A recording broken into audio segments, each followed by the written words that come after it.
talk about leadership, we must remember that there is a difficulty in defining leadership.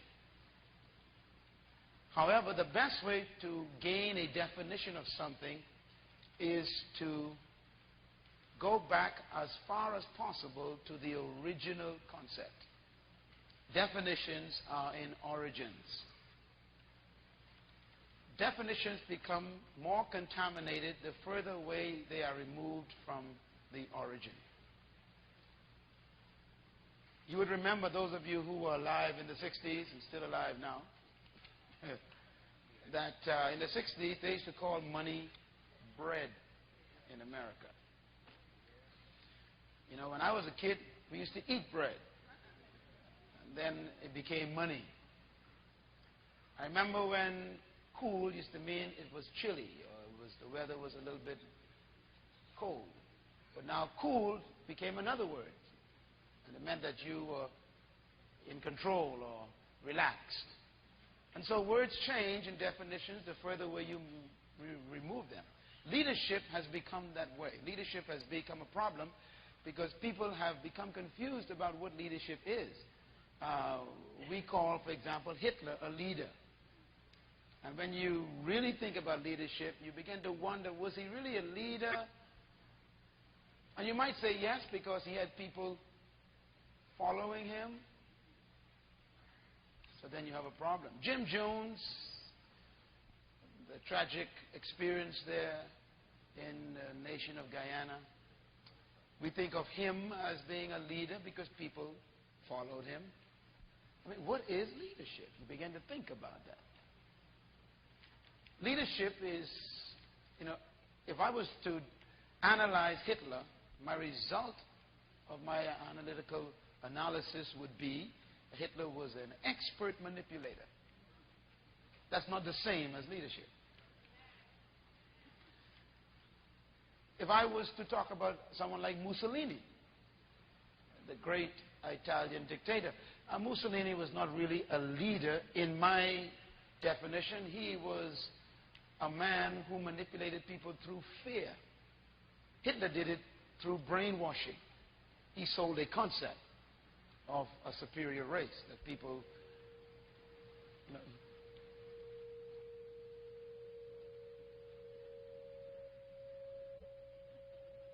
it ain't me. It might be the other microphone. You can turn that down. He sold the concept of superior race, and people want to feel superior, so they were manipulated. So when we talk about leadership, we must go back to the original. And the only way we can find it is to keep going back until we reach to God. Everything begins with God. And the document that God has given us as His beginning is the book called the Bible. So leadership should be defined as far back as possible in the Bible. When we get to Genesis, we find God's introduction of leadership philosophy. And when you analyze that, you have to come to a conclusion that every human being was created to be a leader. Because He gave every human being the responsibility for domination. That command, that mandate, that responsibility was given to man, which is a plural word. That's why we teach here that everybody possessed leadership ability. Now, whether they exercise that and even understand it, and in most cases, we abuse it, and we abuse other people with it, then that's the reason why we have confusion about leadership. Now, the characteristics that a true leader exemplifies and exhibits can be identified. Because whenever there is a true leader on the scene, these characteristics are present. We can't, in many ways, define leadership because it's so personal. Everybody's so different. But when it is manifested, there are certain characteristics that are consistent. And that's why we can give a list. So you can use this list actually to measure yourself against. That's why you can teach, in a sense, leadership principles. You cannot teach leadership but you can teach leadership principles. The person who is receiving that information will have to have a personal encounter with those principles and have a revelation of leadership for themselves. Is that clear? So, I'm going to give you the remaining section of the list that I've been dealing with yesterday. And we ended on a leader envisions a better future. And I'm glad we ended there because that's what we're going to be dealing with today. How a leader develops mission and vision. The next one, characteristic of a leader, is leaders don't blame others. Say that with me. Leaders don't blame others. A true leader accepts responsibility for not only his behavior, but the consequences of any decision that is made by him or anyone else under his care. And that's a tough thing about leadership. This is a very difficult one for leaders. Those who are not true leaders find this very difficult. Human beings are what I call security conscious. We like to secure ourselves. When things go wrong, we protect our position. We protect our pride. We protect our credibility or whatever else we got left. But a true leader is willing to accept responsibility and not transfer it to other people. Now, when you understand this principle, you can become a good counselor. Are you thinking? Whenever someone comes to you with a problem, and if they are in leadership positions, or if they are in a position where they are in a lower leadership position, you can solve any problem by checking who is responsible. And that's the person who should really be taking the responsibility. All right? Some of you work for companies where there's a supervisor, or there's a CEO or someone that work over you. They're responsible for you. And maybe you're a secretary, or you are a downline manager, or maybe you are a senior pastor under a bishop, or maybe you are an assistant pastor under a pastor. I mean, whatever the relationships are, somebody has to be responsible, and that's the person we call the leader of the leaders. A true leader, no matter what happens, doesn't blame the secretary, doesn't blame the assistant pastor, doesn't blame the downline manager. A true leader takes responsibility. And I believe this is one of the areas where we fall down a lot. Jesus was very conscious of his responsibility for the disciples. And when they came to arrest Jesus, remember, he was very protective. Now the guys tried to protect him. He says, no, this is not between you and these people. This is between me and them. And then he says, who'd you come out to see? They said, we come to see Jesus. He said, I'm he. He's protecting them, taking responsibility for their safety. Next, a leader have a buck stops here attitude.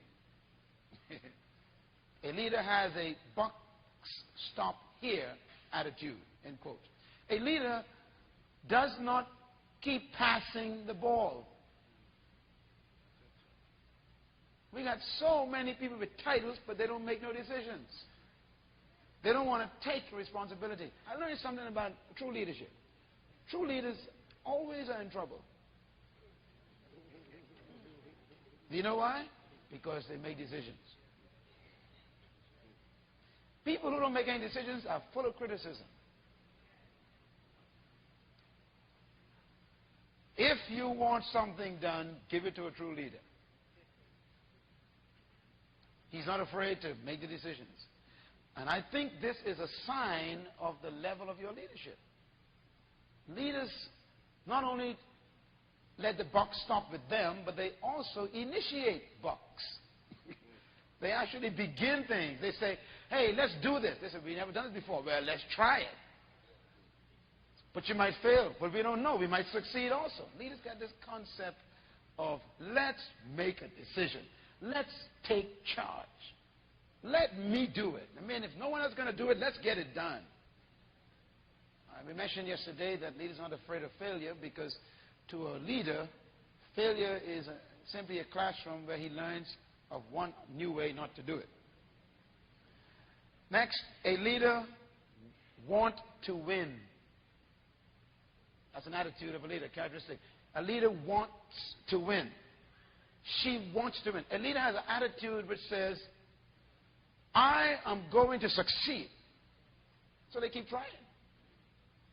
They want to win. And you can tell a person who's a true leader, they never have a pessimistic attitude. In spite of all the negative environments around them, they always get this attitude that we have to succeed in this. So they keep trying. Next, leaders are curious and flexible. A true leader has a curiosity spirit and flexibility. Curious and flexible. That's the next one. If you are a leader, you will be inquisitive. That's why a true leader is always reading. Write this down. A leader is a reader. You know, a leader always want to know something new. They never tried it before. Let's try it. They're very curious. But they are also flexible. Flexible means that a leader is not afraid of doing things a different way. Or they actually have an adaptable spirit. They may not even adopt things, but they'll adapt to things. Leaders are flexible. That is why there are very few leaders in the world. Because most people I meet are very straitjacket people. You know, this is the way it's always been done. This is the way we're going to do it. Well, you know, leaders don't think that way.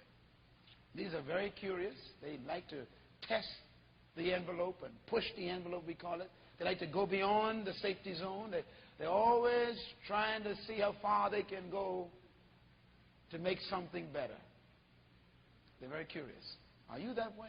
Think about it. And then flexibility. Flexibility has to do with elasticity in your emotions, in your mentality, in your social acceptability. How broad can you go when things change? Leaders manage change very successfully because they're very flexible. If something doesn't work, a leader doesn't panic. A leader just simply says, well, let's find another way. You know, God is the greatest example of this characteristics. God's purposes are permanent, but his plans are flexible. Write that down. God's purposes are permanent. Your purpose is your intent. A leader never changes her intent. A leader never changes his intent. Why? Because a leader has the intent as a destination. It's his destiny or her destiny. But the plan to get there may change. God did that with the fall of man. Remember? When man fell, God didn't panic. God just came up with another plan. It was called the redemption plan. God started off with what? A creation plan. He created the thing and he says, okay, here's our destination, dominion over the whole world. Well, the project fell apart. The program was destroyed. God didn't panic. Why? He's a leader. He's flexible. He's adaptable. So God says, okay, tell you what we're going to do. We're going to use all the mess and create a new program called redemption. So he turns sin into a redeeming element. He created out of this fallen man a new creature. What's a new creature? A saved person. There never was a saved person before Adam fell. So God used the corrupt product to create a new product called a redeemed, saved person. That's why you are called a new creature in Christ. Adam was new before he fell, but then God made something new. He never had a saved creature before. Are you all with me? That's the way you're supposed to be as a leader. Things change. I mean, you go to one bank and the bank doesn't give you any money. You don't throw your plan away. You don't throw the purpose away. There are 20 different ways to succeed in life. And you've only been trying one. Creativity. You want to see Jesus go to work? One blind man came to Jesus. Jesus says, okay, tell you what. For you, I'm going to touch your eyes and heal you. So he touched him. Next one came. He says, you, different plan. I'm going to use some mud with some spit. I'm going to fix you. Completely flexible. Can't figure out what are you going to do next. Yeah. He says, okay, I'll meet you all to the other side. And then he goes walking on the water. I mean, they're trying to figure out he can catch another boat. You see, you got them all figured out. No, he can catch another boat. He got your mind blown. You need to be that way. Let me give you an example, too, about being flexible. Now, the people in our ministry here and our organization, I think they figured this out with me by now. I am not afraid to change what ain't working. You know, we were trying to have a successful Sunday evening service because, you know, some people work in the day and they can't come to meetings in the morning, so we want to have a service for them. Plus, my desire is to help our people get as much knowledge as possible and train them. And of course, the Bible says that the more we fellowship together and don't neglect the time of ourselves together, it's better for the development. So Sunday evenings, we used to try to have services on Sunday evenings, and it's tough for people. You know, you go to work. I mean, you go home late from morning services sometime, 1:30, 2 o'clock, and you don't have much time for your family and so forth. And I'm aware of that because I need time with my family too. So we came up with a different idea altogether. Because, the services on Sunday evenings, the right lights are running, air conditioning running, but, the attendance is not as successful as I would like. And so, you begin to become actually a deficit, which is bad leadership. So I tried five or six different approaches. The last one we did this year was very successful. And that is, I decided we ain't having no more Sunday evening services. So I introduced a brand new idea called an institute. And I chose specific subjects that would be of interest to the people, things that they could learn. And then it was only held like, 3 classes or 4 classes, and then they were off for the next 2 months. Well, I mean, we had the best attendance we ever had all year. But it was completely new. It was not called a church service. There was no long worship. It was an institute. And people came. We gave handouts in every session. It was intensive teaching. And people came. And people gave offerings to take care of the cost of running the building. And people were blessed. And I mean, the place was filled. And so you think, well, maybe your Sunday service is just a burden to you as a pastor. But don't be afraid. Don't follow the system. Don't be trapped by tradition. Maybe the folks that don't want to come to no church service on Sunday evening. So you got to come with something more creative. Be flexible. Now, we run into a problem. And the problem is a lot of the other churches wait for our conferences and institutes. So when we introduced the institute idea, a bunch of people from other churches showed up on Sunday evenings in our place.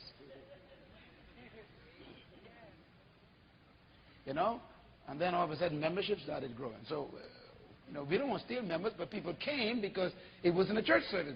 They was having a church service in their church. They wanted to come to get some teaching.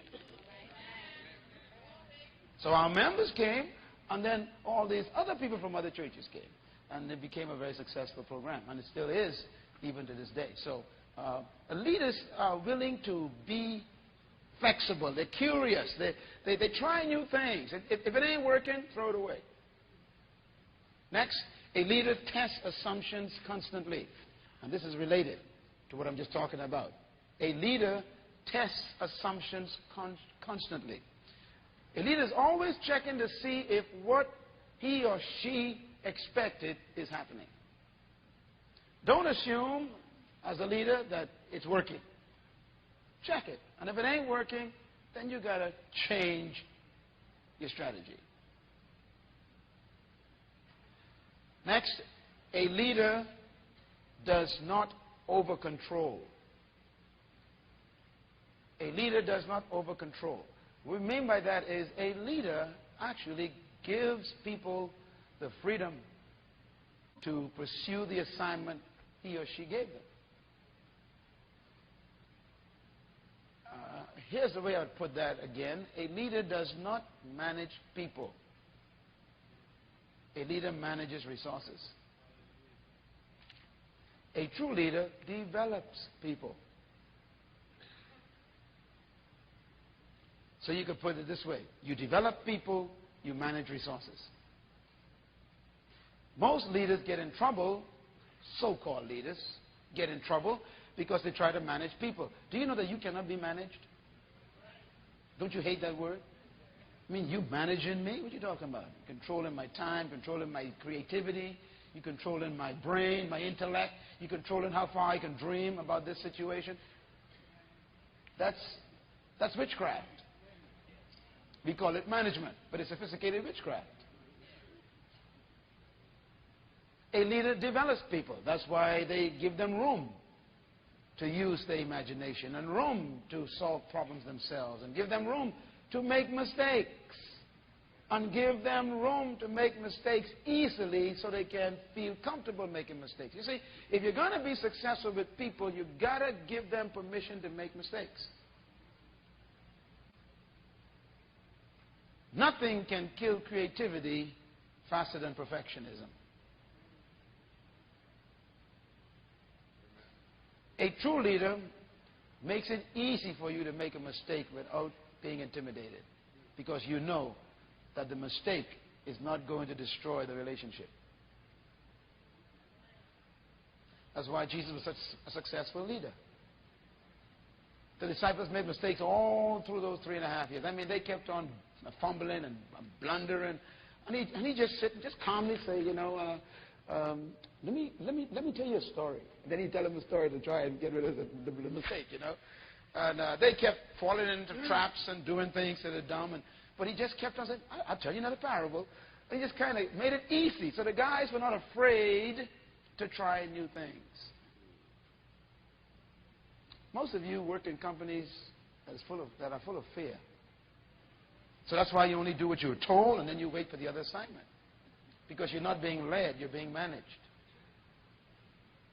You manage a copier. You don't manage people. You manage paper and paper clips, but you don't manage people. You manage the budget, but you don't manage people. You develop people, because people are dynamic. People are leaders. This is how leaders think. A true leader develops people. Next, a true leader gives workers leeway to act. This is connected to what I just talked about. A true leader gives the workers or the followers room, leeway to act. You know, I can always tell a true leader. A true leader gets angry when you keep coming to her asking how. That's a true leader. A true leader gets angry when you keep coming to him asking him, what am I supposed to do next? How am I supposed to do this? That makes a leader mad. Because a true leader wants you to act, even if you make a mistake. As a matter of fact, leaders get a joy out of helping you to correct your mistake. That's where that joy is.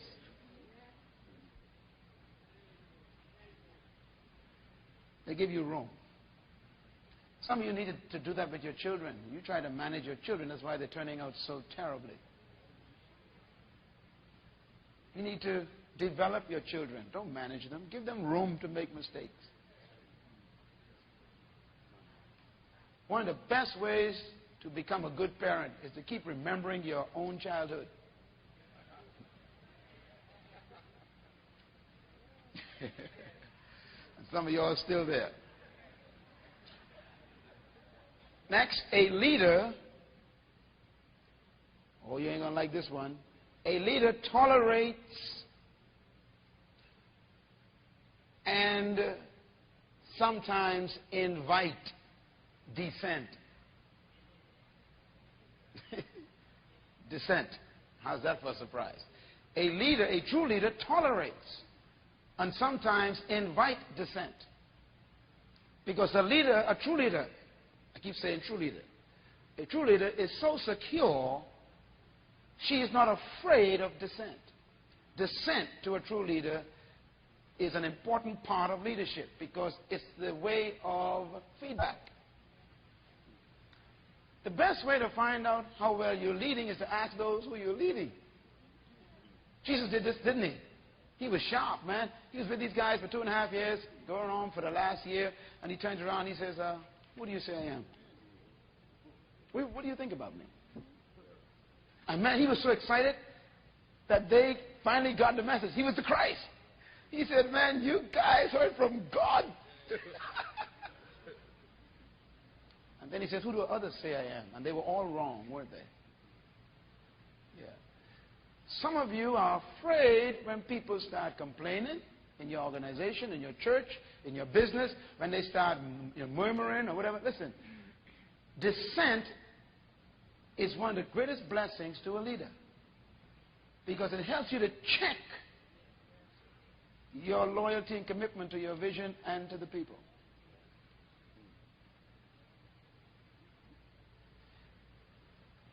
We were talking to a couple of people, I guess yesterday, and they were having a little challenge in their organization where the leader was becoming out of touch with the council.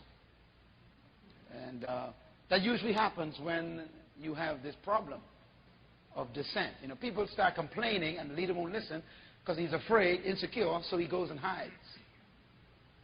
If you haven't seen your pastor for a long time, something's going on in the organization. If you don't talk to your boss or to your pastor, if you're an assistant pastor and your pastor avoids you, there's a problem. There's dissent going on.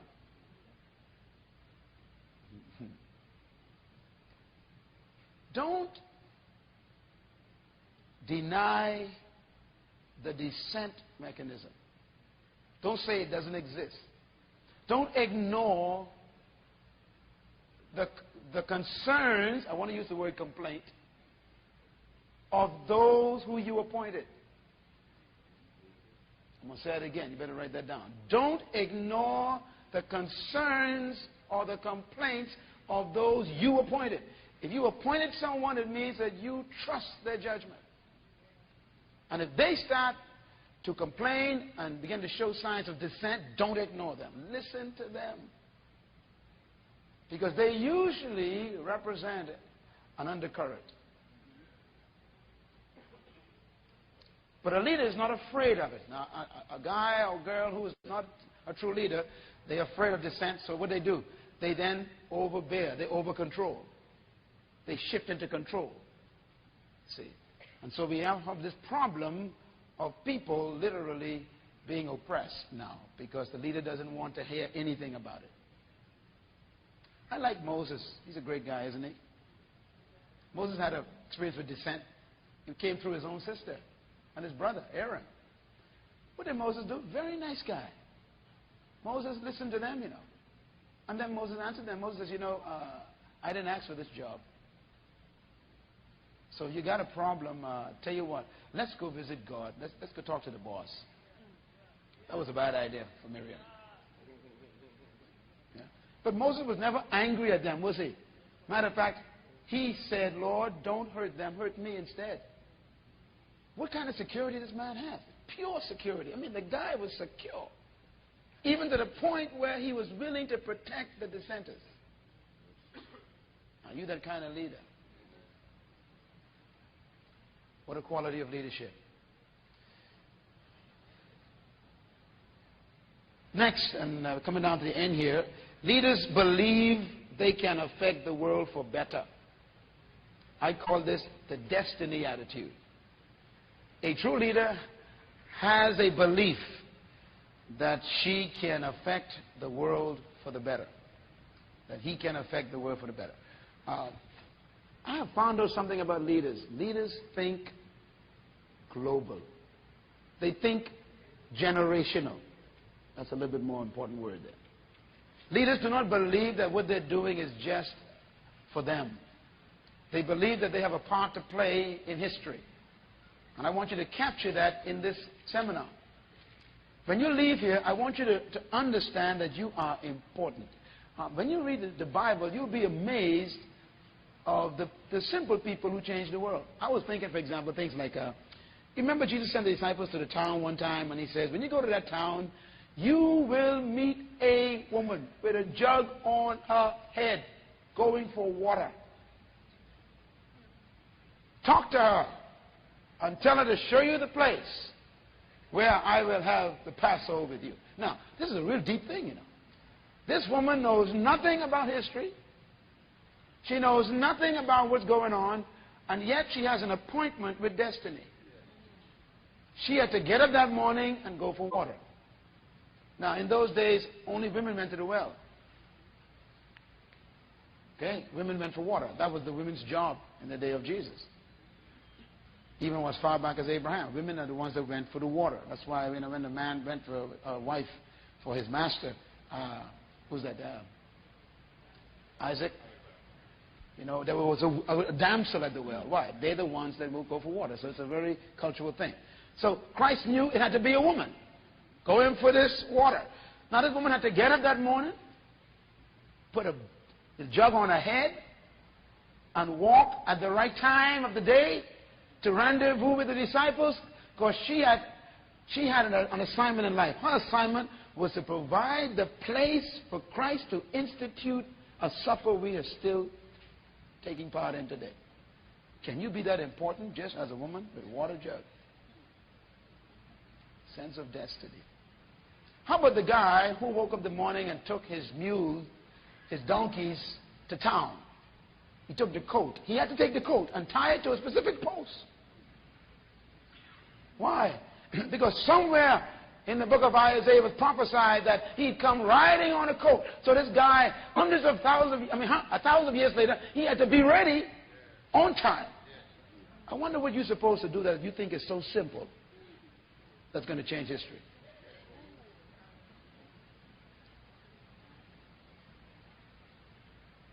I was born not too far from this building, in the poor side of this island. A three-bedroom house with 11 children. So you know where I slept, because I had 7 sisters. So, you know, women always get the preference.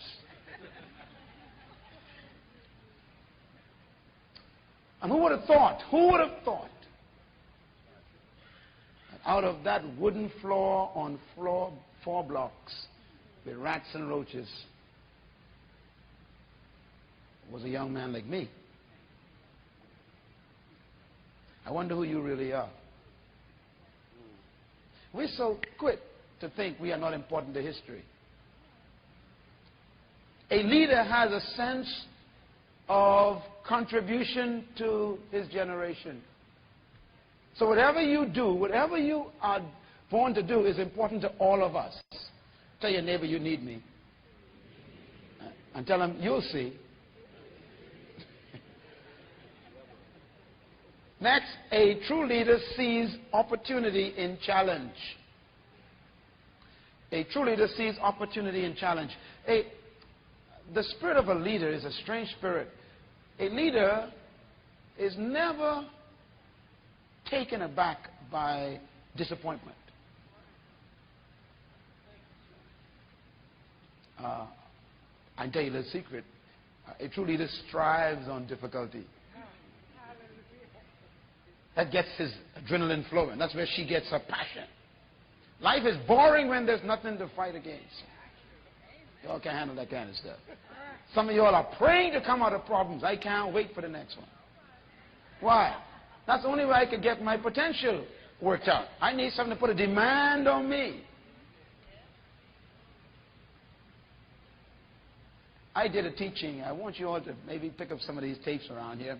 I did a teaching on the kingdom ways to solve problems. It's a very powerful set of teaching in the Kingdom series. You may check those in the tape or the bookstore. And this series really changed not only my life, but changed the church, the people who got that series. And I taught in that lesson, as I studied, how Jesus thought. I mean, his thinking was amazing. In every problem is a solution. That's the way he thought. The solution is in the problem. Write that down. One day that's going to make sense to you. Whatever the problem is, it has the solution in it. I didn't know that until I studied kingdom thinking. Jesus had these people who were hungry, remember? Over 5,000 people hungry. And Christ says to the disciples, okay, feed them. What do you mean feed them? Feed them. And they said, Master, to feed them, we have to go to town. That's 3 days away. By the time we come back, they'll be starving. By the way, that statement means that they had money. You all missed that. See, you all thought that Jesus was a poor guy with a bunch of poor guys. The guys had money. They said, Master, we go to town and buy enough for these people. That's a lot of people. That's a lot of money. They didn't say we couldn't buy it. He said, just it'll take too long. So Christ says, what do you have? And I believe that's the most powerful business question in history. Please get that tape. It'll bless you. We always talk about what we don't have. He says, what do you have? The solution is right here in this spot. Let's see what you have. And they said, all we have is, and that's usually your answer. And his answer was, that's enough. Give him a hand. That's powerful, isn't it? You should clap right there. I mean, who would have thought that 2 loaves, 3 loaves, and 2 fishes is enough? He says it is. It's right here. The problem is solved right here. And he goes inside the loaves, and he splits the atom, and it begins to multiply. He goes into the fish, and he splits the atom, and the fish multiplies. That's really what he did. And everybody ate. A leader thinks that way. A leader says, okay, all right, let's see. Profits are down. The budget was not met at that last function. The creditors are calling for their monies. Okay, let's panic and run. That's not a leader. He says, okay, let's sit down now. Let's see what we got. You know, most of your bills could be paid by things you could sell in your house that you ain't used for 20 years. You never thought about it, eh? People who live in the rich areas in your country, the rich areas, watch them now. You think they don't have any needs. They got needs. So have you ever seen a rummage sale in the poor area? No. I'm giving you some wisdom. The rich man takes the stuff he don't use anymore, puts it in the garage, put a sign up, and the poor people go buy them, and he gets the money and buys what he wants. Why? Because the answer is in his house.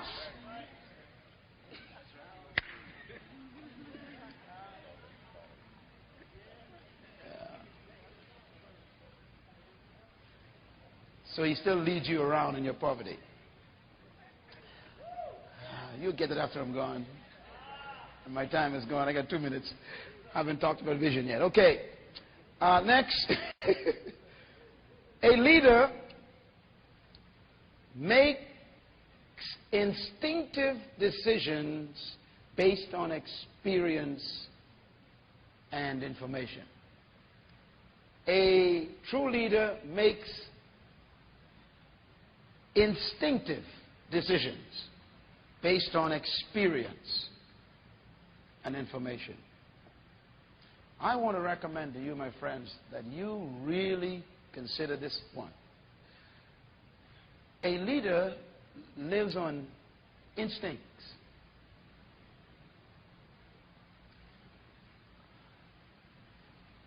When decisions are demanded instantly. Let me tell you what is one of the most difficult things, and this is my experience talking, is people delay decisions. A poor leader keeps looking for more information and more information, calling another meeting and calling another meeting and waiting for this. That's not a true leader. Especially when there's a time constraint. Some of you work in companies where you are frustrated because things you've been trying to do for the last 6 months still ain't done because the person who's supposed to make the decisions to get it done is still holding a meeting to discuss it 6 months later. Anybody here?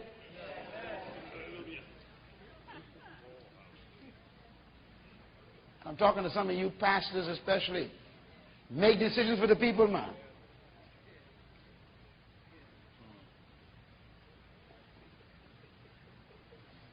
No. What frustrates a true leader is sometimes a true leader gives you an assignment and they go away. And then they come back and they ask you, is it finished?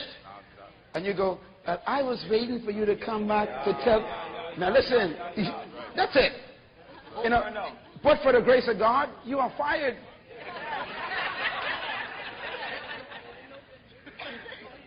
I believe one of the curses of being a pastor is that you have to fire your members, so sometimes you get that mercy. See, and the members always say, you're a Christian. You're my pastor, you got to have mercy. Well, I'm getting better at it. I'm getting better. See, Jesus taught me a lesson. Jesus said, our owner had a manager. Luke 16, right? And he gave him an assignment. When he came back to see how he did, the manager started talking about why he didn't do what he was supposed to do. I like what she said. He says, and the owner fired him.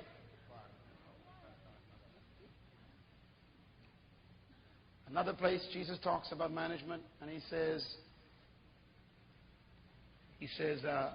agree with your adversary quickly while you are in the way with him. You got a relationship with him. He says, if not, you will be tried, condemned, put in jail, and then he says, you will stay there until you pay everything. Now, that's tough.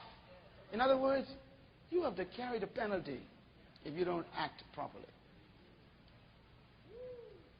We're talking about, give me one more chance, Pastor. You know, the Lord say mercy is better than judgment. Yeah, but they say mercy and judgment are the same coin.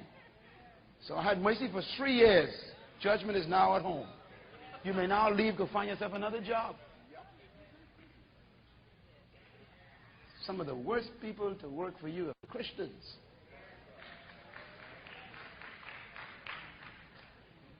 Amen.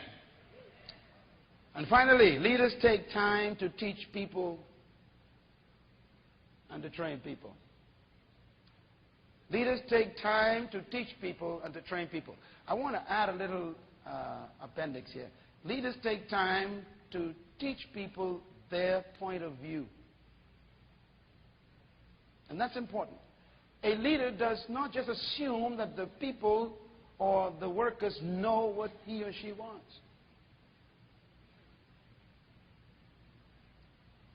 You need to take time to tell people. Now, me, I'm a pretty prolific writer. You know, I like to write things down. So most of the people in our staff and those who work for me, you know, I write, like, I take the whole vision and put it on paper and I give it to them, details. Then I say, okay, any questions? And usually, because I'm a pretty prolific writer, there's very few questions because it's so detailed. But you've got to take that time. And believe me, to write that document may take me weeks trying to articulate the detail of my spirit on paper so that they don't have to guess too much. Most of you who are youth pastors or, you know, choir leaders or something, you ain't know what the pastor wants.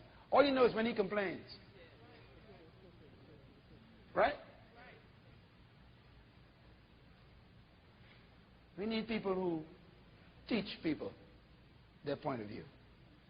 That's what a leader does. Jesus, boy, was he an expert at this? Constantly taking disciples aside, teaching them. I mean, he didn't leave no room for guessing. He sat them down, he taught them details about the kingdom and what he wanted to accomplish and how he wanted it done and who he wanted to send. And, I mean, everything was clear. And then he would literally open up for questions, didn't he? And every time they asked a question, you know, listen, if you don't want a message, don't ask Jesus a question. Read the Bible. Most of the New Testament 4 Gospels are answers to questions. Study the 4 Gospels. Most of them are answers to questions.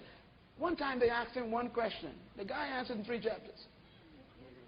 They said, "Oh, Master, when will the end come?" He said, "I was waiting for this one." And the guy preached on the end times and preached on the fall of Israel, of the temple, and preached on, the sheep and the goats, and preached on the great white throne. I mean, the guy went in big, long discourse. When he finished, he said, now you got it? They still didn't get it. They were still looking for him to come in the first chapter of Acts. And he said, you still don't get it, did you? So he sits down and he teaches them again in the book of Acts. That the kingdom of God doesn't come by observation, and only the Lord, the Father, knows the time of the establishment of my throne on earth. So, he begins to teach. In other words, a true leader does not get angry when the followers want more information. Some people are afraid to go in and see the boss. And you know what's bad about that? Because then they start assuming things and mess up the company.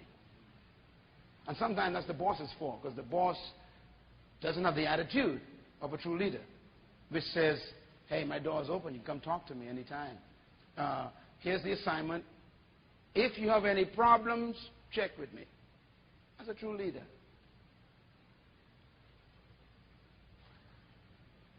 It's teaching the followers.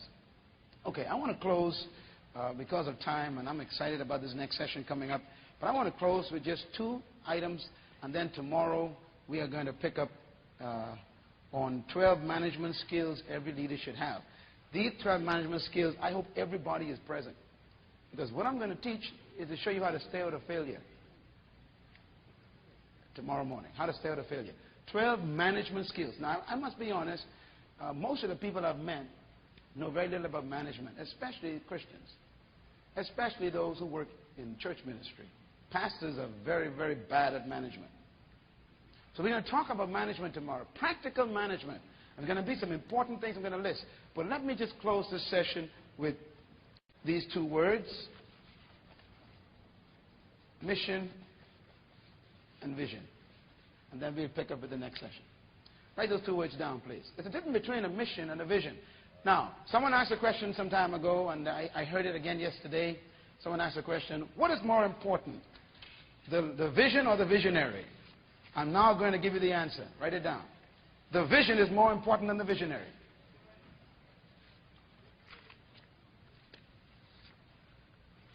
The vision is more important than the visionary. Vision creates the visionary. Vision precedes the visionary. Vision comes before the leader. Vision creates the leader.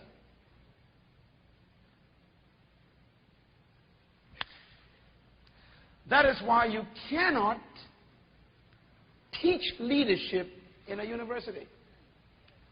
You cannot gain leadership by taking courses on management and leadership skills and administration skills and organizational techniques. That doesn't create a leader. A leader is created by vision. Write that down, please.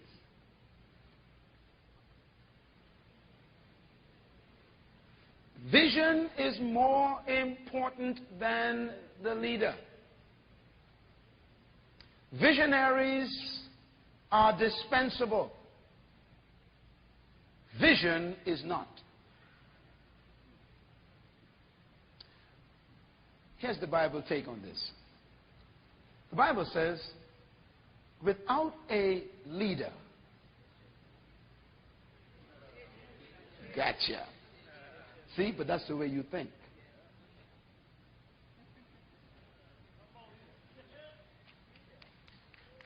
The Bible says, without a what? A vision, the people perish. The people don't really need you to be successful. They need a vision. Leaders come and go, but the vision is constant. That is why you can die and still be successful after your death if you did a good job transferring the vision. Write this down. Vision is bigger than the visionary. That's why Jesus leaving earth was easy for Jesus. His vision was bigger than his death and resurrection. So he left. And the vision is still going on 2,000 years later and growing. You want to hear his prayer? Interesting prayer. Jesus spent 90% of his time with the disciples. 90%. I did an analysis of the four Gospels, and I concluded that 90% of the four Gospels is his time with the disciples. 10% is with the public. Come on, fellas, talk to me. You got a problem right away. How much time do you spend with your leaders in your church? Every Sunday morning for 1.5 hours? That's it? How much time do you spend with your employees in your business? You don't spend no time with them. You go to work. That's what I tell them. You go for lunch and come back on time and then go at 5. In other words, you don't spend no time with the people. We missed it. Every time he called them aside, he had one lesson for 3.5 years. The kingdom of God is like. That's my vision. And in John chapter 17, he's about to die. Right? I mean, the guy got just a few days. He knows it. So he calls them together and he begins to pray. You want to hear his prayer? Interesting prayer. He says, Father, I pray not for the world. Now, wait a minute. I thought the world was the market. He said, but I'm not praying about the market. He knew he was successful in transferring this thing. He said, I pray only for these you've given me. How many? 12. The guy came to win the world, but only selected 12 people. How you doing? Christ did not want a big church. He wanted a team of leaders. One of our problems in the 21st century is we got big, fat, lazy churches. Big, mega babysitting incubators. Do you know how large my church is? I have 15 members. One of them is my wife.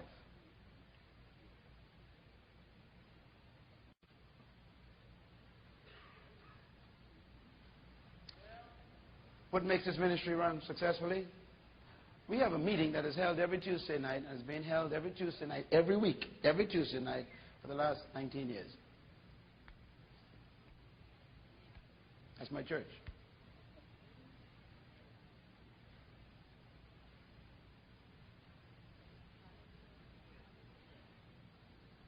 So I could die now and this vision will still be fulfilled. I travel and the ministry grows in my absence. There's no competition, no threat, no nothing, no division.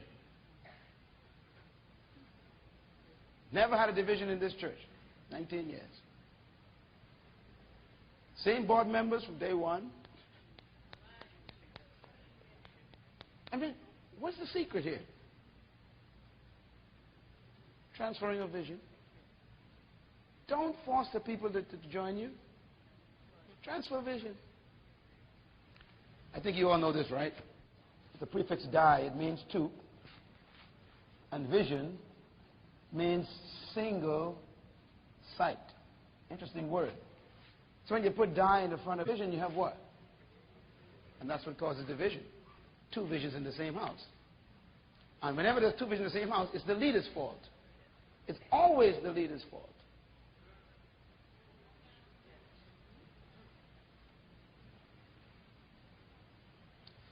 Jesus was so sure of his success. Here's the way he prayed.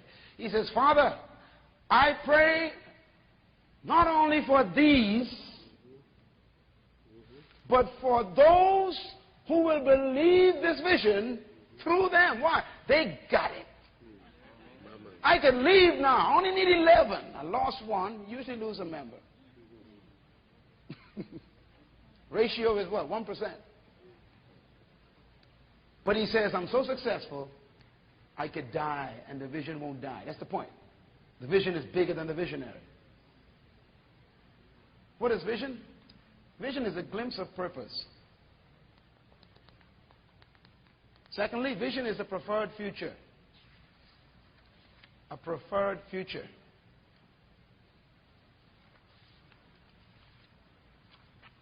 Thirdly,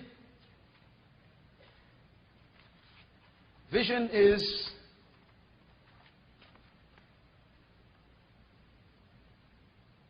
a description of your destiny.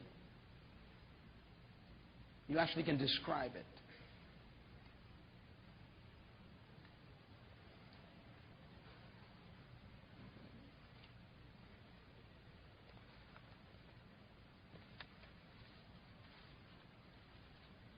Vision is different from mission. Let me just give you this quickly. Mission is general. Let me give you the characteristics here. A mission statement is a broad, general statement about who you wish to reach and what you hope to accomplish. That's your mission. Who you wish to reach and what you hope to accomplish. That's your mission. Your vision is different. Vision is specific, detailed, customized, distinctive, and unique. I want to repeat those words. Very important. Vision is specific, detailed, customized, distinctive, and unique. It allows the leader to say no to good opportunities.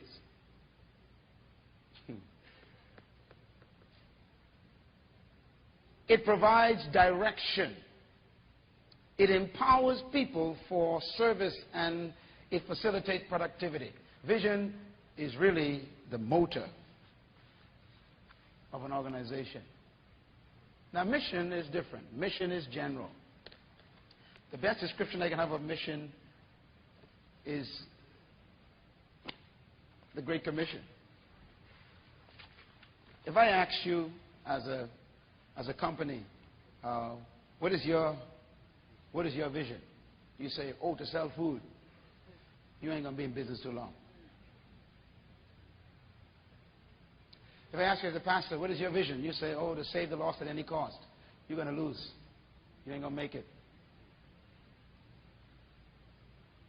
If I ask you as a pastor, what is your vision? And you said, my vision is to win the city for Jesus. You ain't going to make it. Look at a vision. Look at a vision. Look at the definition. Look at it. Can you save the lost at any cost with that particular list of words? So what is your vision? Well, my vision is to win the people of this nation to Jesus. You're gonna lose. You're gonna fail. What you gave me as an answer was not a vision. You gave me a mission. Mission is what? General. The best description of it is let me ask a question. How many churches in the world are supposed to save the lost at any cost? All of them. How many churches are supposed to win their city for Jesus? All of them. What's your vision? To preach the gospel to the lost. How many churches are supposed to preach the gospel to the lost? All of them. You ain't unique. You're not distinctive. You're not specific.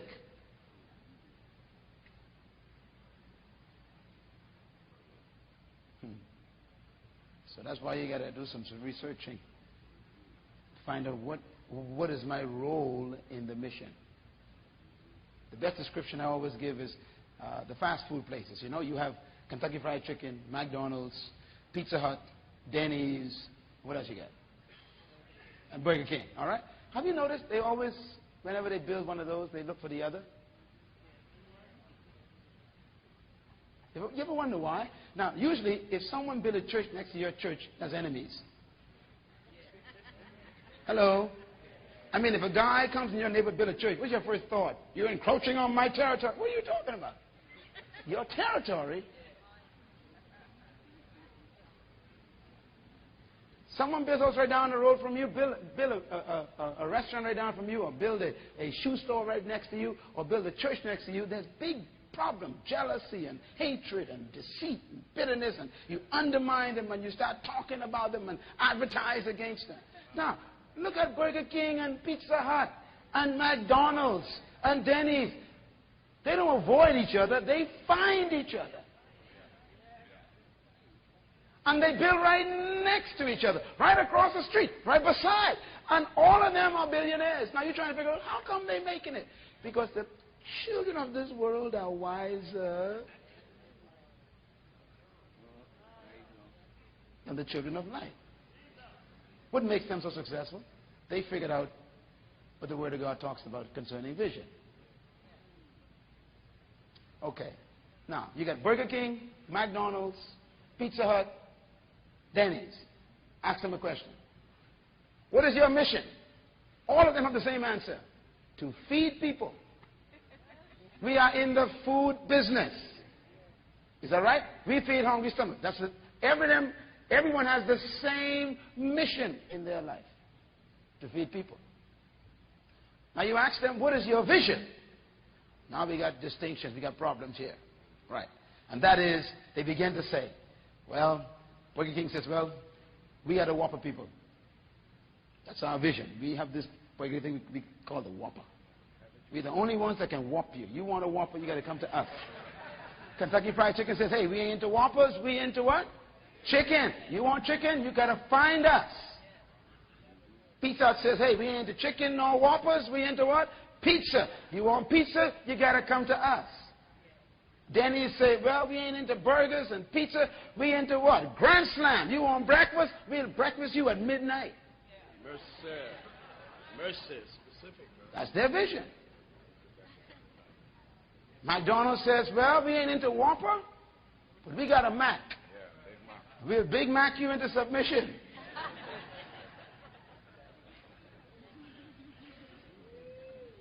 And so they're all successful. If you don't know where you're going, any road will take you there. If your church is not being successful or your business is not successful, check if you have a specific vision.